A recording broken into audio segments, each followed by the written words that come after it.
Hey, friends. April here, and happy Thursday. It's great to see everybody. Wow. I hope everyone had a great Thanksgiving.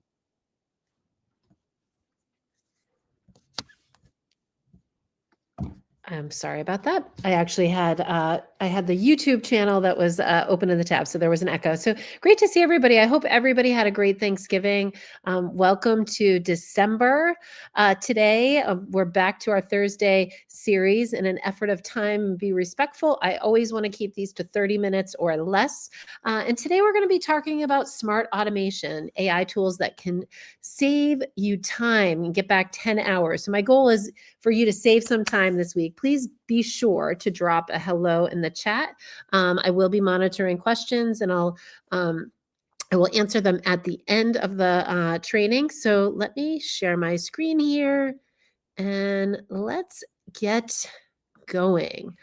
All right. So my name is April Woodcock, and I'm with Touching Clients. So welcome back if you are a return friend, and hello if you're a new friend. It's great to see you. Again, I do Thursday live streams with a brief training on different tools in marketing and digital marketing.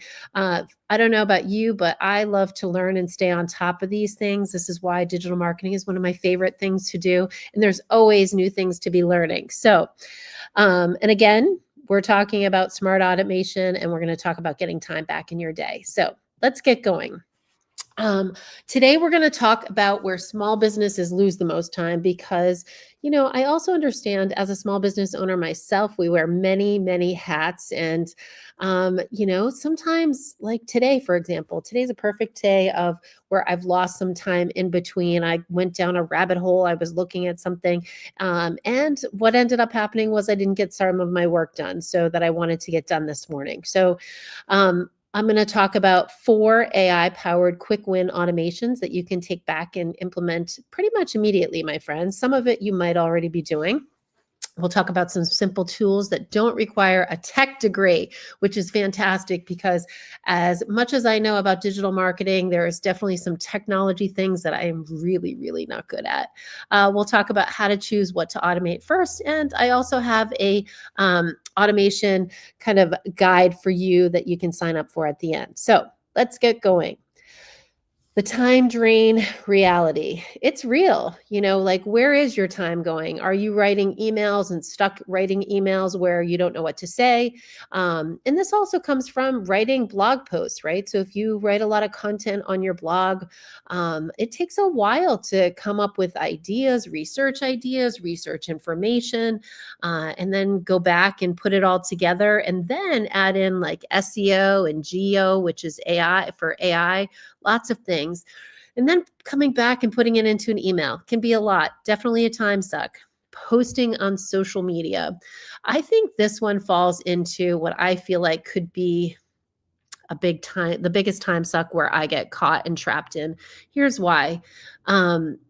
Social media is a marathon, right? So it's not an instant reward to our business in the sense that we feel like, oh my gosh, we're capturing all these leads and all these leads and building all of these emails immediately from it. It's about being consistent. So I feel like I do get sometimes hung up on trying to get postings out and schedule ahead, following up with leads. So I think this is one of those things, especially if you are the front, back of the house and everything in between, you definitely will follow up with them, but it's hard, right? Like it's definitely harder to carve out time. And there's probably some information where you probably could automate some of your systems. And then how about this? Repeating the same tasks over and over. At some point, we have to decide, are we going to hire somebody? Is there enough work here to put in a role? How's my budget? And like repetitive tasks can become boring for some. As a more creative, they definitely become a little bit boring for me. So let's talk a little bit about what smart automation is. It's basically using AI and simple tools to handle those repetitive tasks. Yay, shout out. And you control the rules. So that's always a great thing. So you are part of that process. I think as we've gone through all of these Thursday live streams, we've talked a lot about AI being a resource to us. AI is prevalent, and I feel like we're beat over the head with it all the time. But we really need to start learning thinking and planning to use it to our advantage, because it's only going to help us, friends. We need to embrace some of it to get better at it. So some key principles: repeatable, happens over and over. Follow-up emails, those are definitely things that we send a lot of. Reminders, social media posts, like how can we make this a little bit more automated? And then when you kind of think about what happens next in the smart automation process, it's rule-based. So like when X happens, automatically do Y. So this is that if then that rule and or rule. And then really there's a low lift, because once you set it up once, it will run. Now, I say that lightly because I don't think there's ever set it and forget it. However, there's set it, let it run, but just keep it mindful in the back of your mind that you do need to check on it here and time again. Why? Because it's a software, right? So we're talking about different softwares to help us to be more productive. So if you think about kind of the 10-hour week opportunity, let's start with email. So an email follow-up definitely can take 2 to 4 hours in terms of a follow-up campaign. This could be several emails where the goal is really that it's going to take 30 minutes or under. So, and this all comes down to learning curve too of some of these applications. Social media posts, how much time do you spend on a week? You think about ideas, you think about research, then you go into Canva, you create graphics, and then you're thinking, oh gosh, now I need to schedule this. Or I'm posting it live, then you have to double check it. The goal is really to get it down to 1 hour for you. Admin reminders. These are like administrative tasks of having to do things. It can take up to 2 hours a week, and you want to get it down to 0, the big goose egg. Content drafting, that can take a while. And this all comes down to writer's block too. But it can take up to 4 hours, and the goal is to really get it down to 2. And here's the thing, you don't need to automate everything, because I know, today I'm talking about automating those tasks, but you don't have to automate everything. You need to automate, what's good for you, obviously, in your business, and just the repetitive stuff that sucks up your time 20 to 30%, that really does eat away at your week. Because I don't know about you, but I actually like to take walks in nature, and those 10 hours, I might be able to go back and get more walks into my day. Or maybe it's, I want to learn about a new concept, or maybe I want to launch a new product and bring it back to my business. But 10 hours a week can make a world of difference and less stress. So let's talk about some smart automation quick wins. So quick win number 1 is an automated email follow-up. So without automation, you're manually replying to all your inquiries. So this could be a website inquiry. This could be a website inquiry. It could be from a, where you have a webinar. It could be that there is a chat on your website. There could be that there is a chat on your social media. You might be manually replying to all those. Sometimes we forget to follow up. Time moves fast. I know last week I was busy working on a project, and then I was worrying about picking up my son at college. Then I had phone calls I needed to make. Then I had content that I needed to create, and I do part-time adjunct, and I was worrying about my class because we have finals coming up. And I forgot to follow up on something. And it wasn't a huge, like, oh, I didn't follow up on it. It was like the day got ahead of me. And what I thought was yesterday was actually 2 days behind. And I hate that. That is like, I hate that, because the reality is everybody's busy, and I do appreciate everyone's time, and I hate to miss a follow-up. The other problem with automation, your leads can definitely go cold. So maybe somebody inquires about, they reach out for a service, maybe they download an ebook, something where it requires you to follow up. And if you don't in a reasonable amount of time, it definitely can go cold, and they'll be like, who are you? What are you? What do you offer? But with automation, you get that instant thanks for reaching out email. So you can personalize and humanize that as much as you want. Pre-written follow-up sequence. So you can do a sequence where it's automated emails over the course of 7 to 10 days. Now, there's also different actions that you can include depending upon what tools you use, but a simple follow-up campaign via email is definitely helpful while you're in the midst of getting to follow up by phone call or schedule something. And then you can also tag people based on interest, which definitely can help dial in your audience a little bit more effectively. And just some of the email platforms with automation, I mean, there's a ton of them. So obviously, I'm a huge fan of Constant Contact because I'm a business partner with them and I've been for a very long time. MailChimp is great too. Active Campaign is great. HubSpot. Keep is great. It all really comes down to what platform is going to work best for you. So here's a sample of an email sequence. So email one is kind of the instant. Somebody signs up for, or they submit a form on your website. It could even be that it's also in the chat on Facebook. But email one is instant. Thanks. Here's what happens next. Give them the details of what to expect. And we do live in a society where people are not surprised by an automated campaign. However, there needs to be some human touch along the way. You just need to figure that out in your business. Email two could be day number two. Offer a testimonial, a case study, just to keep them interested. Email three could be an FAQ and a link to your schedule to schedule time on their calendar. So you're not being pushy right off the bat, but you can also add that calendar link. If it's you have a kind of calendar blocked out. I use Calendly. I love it because it has free version, but it also has paid for coaching classes. So people can pay for coaching right in it, pick their own schedule, and boom, boom, boom. It works for everybody. So they can control when they on their schedule, and I have a control on my schedule of when I'm available. And then email four could be still interested, just a gentle nudge to kind of re-engage them into after they've signed up or reached out for interest. So quick win number two, social content in batches with AI. So I love that AI can definitely help kind of polish a lot of things. So before I definitely have stared into a blank screen. Now, we offer social media services. We don't do it as much as we used to. But I would spend hours curating content, trying to come up with different ideas, trying to be creative and thinking about how to encapsulate an audience and get engagement. It definitely, staring at a blank screen was definitely, it was probably on the screen, but I was zoning out, more likely, brain blank out.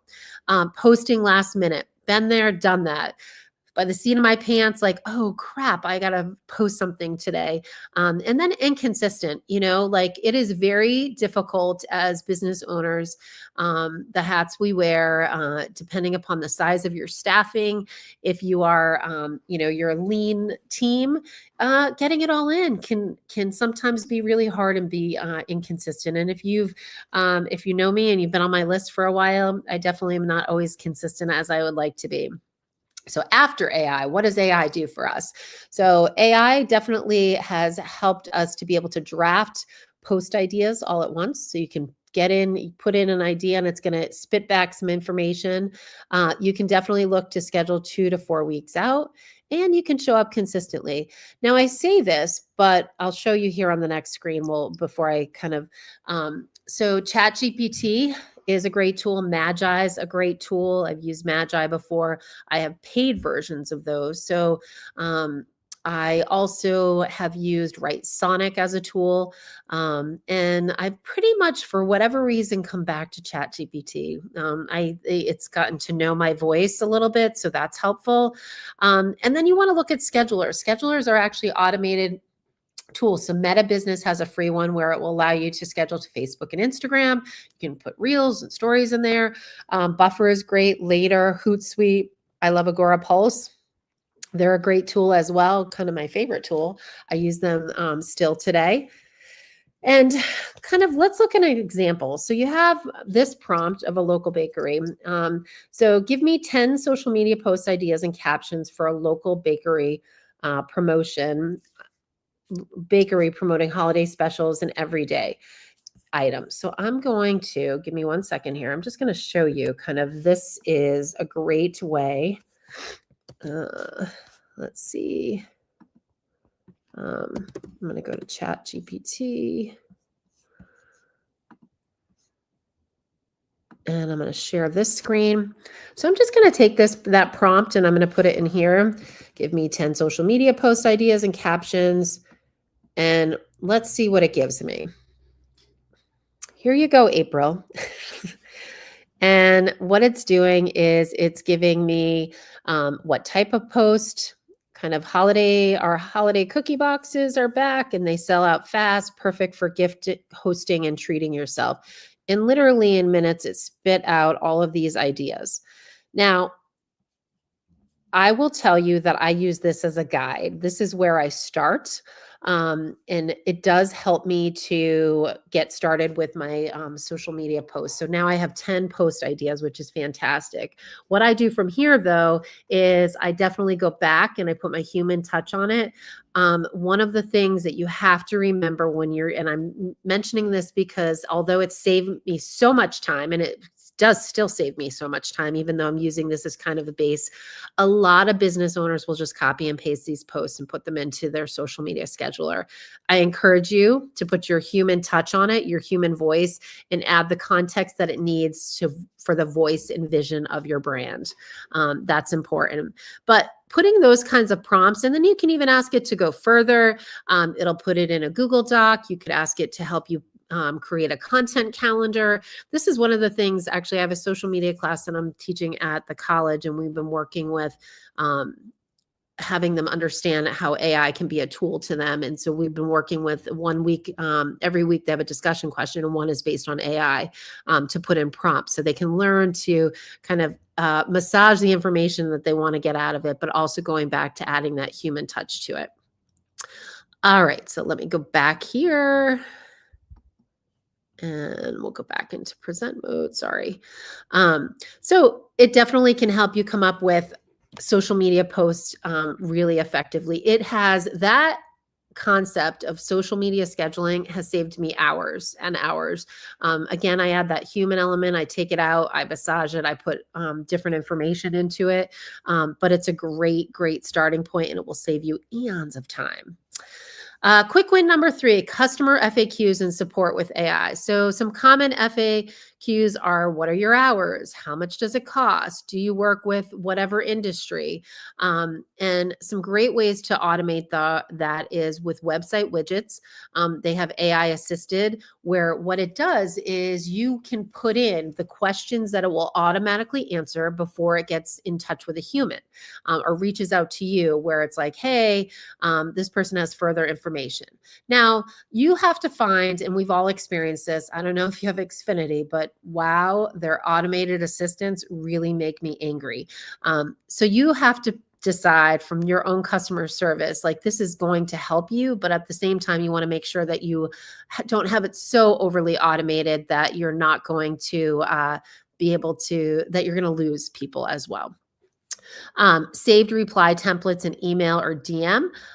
That is also something that's helpful. So maybe you want to have a whole list of on a Google Doc of easy replies that are for your team. People can reply pretty reasonably, pretty quickly, and the messaging is the same. Start here. So you have your FAQ page or an autoresponder.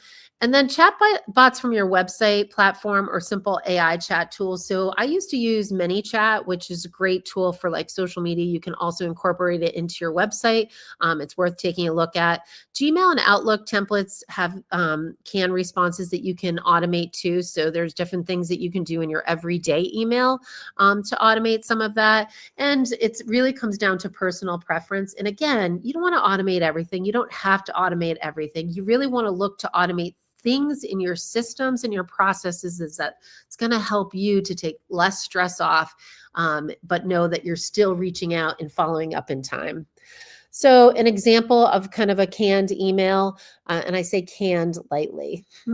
Thanks for reaching out. Here are answers to our most common questions, plus a link to schedule a call. So you can actually, in an autoresponder, put a list of the most common questions that you know. And you know this from you network, you talk to business owners, you know exactly what's going on. So this is where you definitely want to make sure that you're looking for ways to make it easier. Work smarter, not harder, my friends. Quick win number 4, automate scheduling and reminders. So kind of the pain points, back and forth emails to book time. This is something where I'll be honest with you, like when people would send me their calendar in the beginning, excuse me, it used to kind of annoy me. I don't know why, just a personal preference, but I see the value so much more of this was like a long time ago, but managing my calendar, managing your calendar, it's much easier if you can just drop a link, to somebody where they can book online and it works for them in their schedule and it also works for you. Now, I also would encourage that you maybe have a message. So if it's a more urgent thing and your calendar is booked for the next week, say, you know what, just hit reply if these don't work and let me look and see where we can work in and otherwise. So that kind of would take automation out of the process. But for most people, it's much easier for them to pick and choose than go back and forth. You know what the worst is when you have all these different time zones too. So if you're working with people around the country, around the world, they can kind of figure it out into their time zone, which helps as well.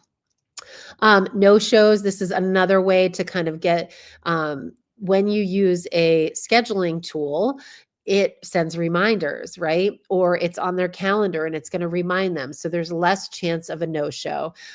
Forgetting who needs what. These are things where you're putting it into, when you're putting it into a calendar, setting those reminders, it's like, it's in your face. Dismiss, dismiss. I've done that, but it is helpful because sometimes I'll pop up into a day and I'll be like, oh my gosh, it's already Thursday and I'm meeting with Kevin this afternoon. So some automation ideas, online booking. Again, I use Calendly, but you can use anything that works for you. Book like a boss. There's what is it? There's a schedule.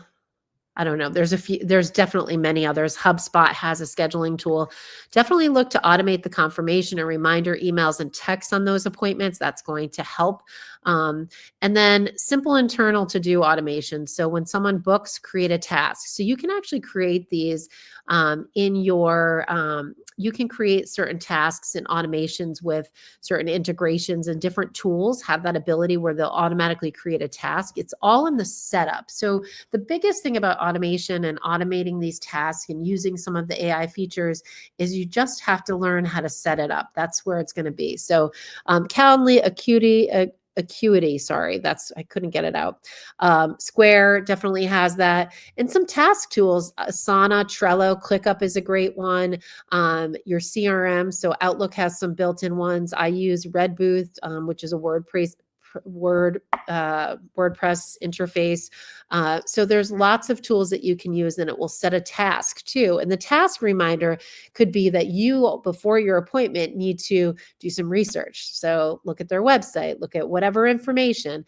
And that's another thing about kind of the automation of when they schedule with your calendar, you can ask a few basic questions for them to fill out. So then you have that in your calendar. So you're not going into a meeting blindsided, especially if it's coming from your website or if it's coming from a follow-up email that they came in from a list builder. So here's an example of kind of that automated. So your lead on your social media clicks on book a call, they pick a time, they get a confirmation email, and guess what? They get a reminder 24 hours before. So it makes it super easy now, and it does it all for you, and it will remind them and also remind you. Also, if they cancel, it also automatically cancels on your calendar, which is a great thing too. So think about this, and I ask you kind of, I'm putting this out to you. What should you automate first? So ask yourself these 3 questions. Do I do this every week? Is this something that you're doing every week? Are you planning your social media? Are you following up on emails? Are you, are you booking appointments for yourself? Does it bring in or support customers? So that's something that's going to, so any kind of communication systems that you build in that you're immediately communicating with people, I think is also going to start building that know, like, and trust factor. Again, you don't want to over automate, But the more that you communicate with people immediately, even if you're not available, especially if you're, somebody might come from a different time zone and send you an email in the middle of the night, or they might go to your contact form, at least you have some follow up. Is it low risk to delegate to a tool? So, meaning that you're not going to lose them out of your funnel. You're not going to piss people off because you sent an email. Obviously, you have to look at the cadence of what you're sending, how much is automated, because there is that human aspect, and it is really about building relationships, right? So I'd encourage you to start with an email follow-up, appointment reminders, recurring social content, and then save for later the more advanced stuff where it's like creating tasks, where you're integrating from one software to another to make it so there's bigger workflows. Start with the simple things that are easy for you to do, especially with the time that you have to manage right now. So 3 simple steps for you to get started this week. Pick your bottleneck. Where did you lose the most time last week? Gosh, I have to think about that one. Where did I lose the most time last week? Well, it was a holiday week, so it probably wasn't um, a good reference. But if I look at kind of the week before, where I lost the most time was I didn't plan my social media content ahead. I had all the pieces in place, but I didn't plan ahead. So that was shame on me. So last week I was doing some last minute pulling it together April social media posts. Then I would encourage you to choose one tool. So email, social, FAQ, scheduling, set up a mini automation. So it could be just the automation from your contact form. So on your website, you might have a contact form. Look to set it up with your email service provider. Because that's going to be the most easy way for you to have a form on your website and it go into an email automation. Do one follow-up email, just a simple one. So instead of just getting the blanketed thanks for your inquiry, send an email follow-up. Think about doing one social content batch. So put into ChatGPT a prompt where you're looking for 10 social media ideas. One FAQ auto reply. That would be a great one. So when you're building, so where could you put that in? Maybe it is from your contact form where you set up the email, welcome to your business, and maybe now it's 2 emails and you're talking with some FAQs and one reminder sequence. I would choose from this list and pick what's good for you, how you can clear up your bottleneck. And even if you can gain 2 hours back next week, you're going to thank yourself. All right, I'm at 2:29, friends, and I said I would get you out in 30 minutes. So I do have a cute little starter kit for you today. So 10 hours back automation, you're going to get an automation checklist, a plug and play email follow-up template. So you'll be able to just copy and paste and add your branding to them, add a little bit of your voice and put them into some email templates. I'm also giving you 20 AI prompts to create your next 20 social media posts. And then I have a recommended tool list for kind of non-techie stuff. I will tell you that on the list, there's some affiliate links. I do make a very small percentage, but I do like to tell people up front, please do scan this. And it'll also give you a link back in the when the email goes out, it'll give you a link back to the replay here. Also, I will include the slides. I'll go back and put the slides in so you have those slides too. And that is a wrap, friends. I appreciate your time today. It is 2:30 on the button. My name is April Woodcock, and I'm with Touching Clients. So let me see if there's questions here. All right. Oh, yes, Stephen. Perfect. Google Workspace too. And let's see. I've experienced so many no-shows on Calendly when I made an appointment on someone else's Calendly. So I've experienced so many no-shows on Calendly. So you know what? That's actually a great point, Diane. I think you definitely want to make sure it's set up correctly. I think the problem can be a lot of times people don't block out their calendars effectively. And I'll tell you what, this happened to me when I first started using Calendly. I didn't have it syncing to the way it needed to back and forth with my my calendar. I didn't have it blocked out correctly.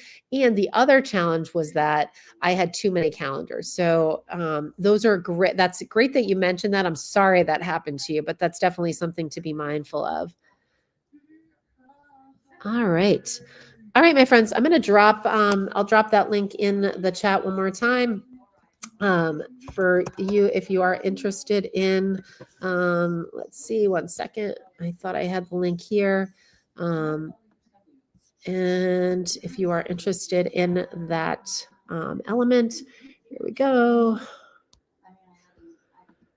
I don't know if you heard, my dogs must have sat on the remote control over there, which no surprise, my dogs are always keeping me on my toes here. So grab your 10-hour kit here. And I'll drop that and you are welcome to. All right. That should be coming your way. And next week, let's see what we're talking about next week on next week's. Let's see. Next week, we are talking about, I should know off the top of my head, but I actually don't. So let's see. Next week, I can't even believe we're actually at December 12th. So, this is a good one. I'm going to be talking about digital trends for 2026. So it makes sense towards the end of the year. We're going to be having conversations about what's going to be on point for our digital toolbox in 2026. So I hope that you'll join me. And I will look forward to seeing you guys again next week. Thanks so much for being here today, friends. It was great to see all you. Have a fantastic weekend, and I'll look forward to seeing you guys next week. Take care. Bye-bye.